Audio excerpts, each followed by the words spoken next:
All right, welcome to our goal breakdown series. This one I wanted to do for a couple of reasons. One, I really like Blackwood, so I watch a lot of his games. The other one is something that I posted about on TikTok, and a lot of people, I mean, everyone has their own opinions, but everyone's like, some people are like, I slide back to the post every time, like always slide back to the post. That way you can never overslide. And I just wanted to talk about how that's not always the best case scenario is finding your post. So let's just play this clip and we'll go from there. So Blackwood's one of those guys that's like so technically sound and controlled. Always finds his post when he slides, and you know what? He's an NHL guy, so this isn't what he should do. This is more about things that you can take into your game.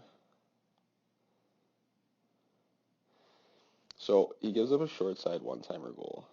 And my point here is, you think about when you should go back to your post. You want to go back to your post to seal the short side. So, when you hit RVH, all those things. And often you actually see people slide into RVH in this situation. That drives me crazy. So think about which side of the net's larger in this situation. Far side. So far side, or short side, however you want to call it, will always be the larger side when the puck's coming across the ice for a one-timer. So you want to eliminate that side.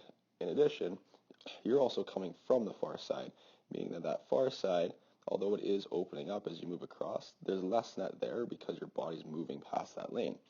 So as he shoots, when you go skate on post, when that puck is high in the slot or high in the ice, high in relative to I would consider that low. Anything kind of above there, I consider that high. You're not giving yourself adequate opportunity to seal the short side. I mean, yes, you can use your hands. Your hands have to make saves.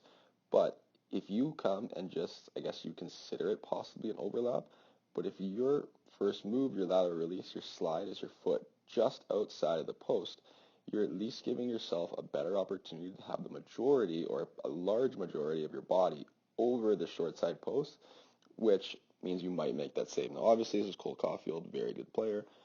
Sometimes he's just going to score no matter what you do. Now, if he comes lower, that far side is basically non-existent. So yeah, going even into an RVH in this situation, I could probably get on board with. Now, however, Blacklock hits his post, so I think I'll switch ahead. There should be a little bit better view. Okay. So same thing here.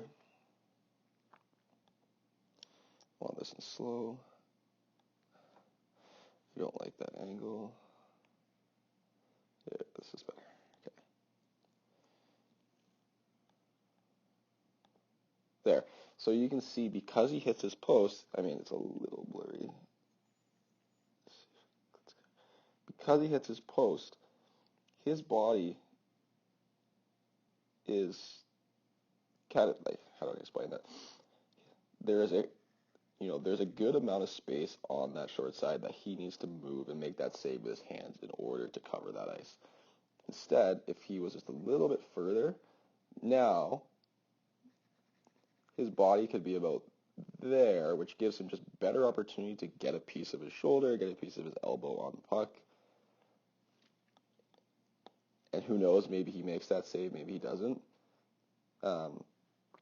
So it's kind of a really, I don't want to say nitpicky thing, but just think about where the player is when he shoots. That should determine where your final position is, whether it's on the post or outside the post or a little bit higher. Don't just blindly go back to your post because you think you have more control that way. Give yourself the best opportunity to make the save.